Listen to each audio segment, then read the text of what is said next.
पूरी दुनिया में पक्षियों के 10,000 से भी ज़्यादा प्रजातियां पाई जाती हैं। सभी के वही 2 पंजे, 2 पंख और 1 गर्दन होती है। लेकिन इन्हीं में से एक ऐसा भी पक्षी है जिसकी एक अलग ही पहचान है, जो आसमान का सीना चीर के हज़ारों मीटर ऊपर 120 किलोमीटर प्रति आवर की रफ्तार से उड़ता है, जो खुद के कई गुना अधिक वजन के शिकार को भी अपने पंजे में दबोचकर उड़ जाता है और इसीलिए उसे पक्षियों का राजा भी कहा जाता है, जिसे हम बाज के नाम से जानते हैं। और एक बाज इतना ऊंचा मुकाम हासिल कर सकता है अपनी ट्रेनिंग और अपने पुनर्जन्म की वजह से।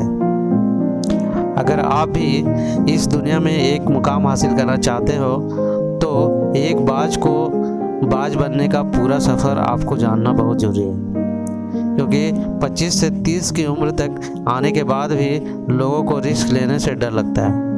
लेकिन एक बाज की जीवन की शुरुआत ही रिस्क से होती है। जिस उम्र में बाकी पक्षियों के बच्चे सिर्फ चींची करना सीखते हैं, उस उम्र में एक मादा बाज अपने बच्चों को पंजे में दबोचकर हजारों मीटर आसमान की ऊंचाई में उड़ जाती है, उसे ये बताने के लिए कि तेरी जन्म आसमान का सीना चीर के सबसे ऊपर उड़ने के लिए हुआ है।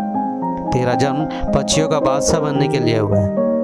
जमीन से हजारों मीटर ऊपर ले जाकर मादा बाज अपने पंजों से उसे छोड़ देती है और उसी से शुरू होती है उसकी हाई रिस्क ट्रेनिंग।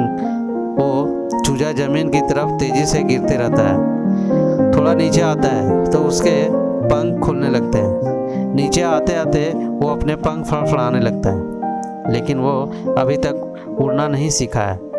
वो ज़मीन से कुछ ही ऊपर होता है, ऐसा लगता है कि कुछ ही सेकंड में उसका जीवन समाप्त हो जाएगा। लेकिन अचानक एक पंजा उसे अपने गिरफ्त में ले लेता है और वापस आसमान में उड़ जाता है। वो पंजा होता है उसकी माँ की, जो उसके पीछे उड़ रही थी। इसकी ये ट्रेनिंग तब तक चलती रहती है जब तक वो उड़ना नहीं सीख जाता है। इतनी हाई रिस्क ट्रेनिंग होने के बाद इस दुनिया को एक बाज मिल जाता है। बारिश के वक्त जब सारे पक्षी आश्रित की तलाश करते हुए, यही बाज उसी बारिश में आसमान को चीरते हुए ऊपर निकल जाता है और बादल से कहता है, तू बरस ले, कितना बरसेगा, और फिर नीचे आकर चैलेंज करता है। एक बाज की उम्र लगभग 70 साल होती है। जब वह 40 का होता है तब एक परेशानी उसकी ज़िंदगी में मौत बनकर आती है, जो आपकी परेशानियों की तुलना में बहुत बड़ी होती है, क्योंकि 40 साल की उम्र बाज की चोंच इतनी मुड़ जाती है कि उसे शिकार करने में बहुत परेशानी होती है। उसके पंख भारी हो जाते हैं, छाती से चिपक जाते हैं, जिससे उड़ना बहुत मुश्किल हो जाता है। इसके पंजे लंबे और लचीले हो जाते हैं, जिससे वो शिकार को सही से नहीं पकड़ पाता। अब उस बाज के पास सिर्फ 3 रास्ते होते हैं।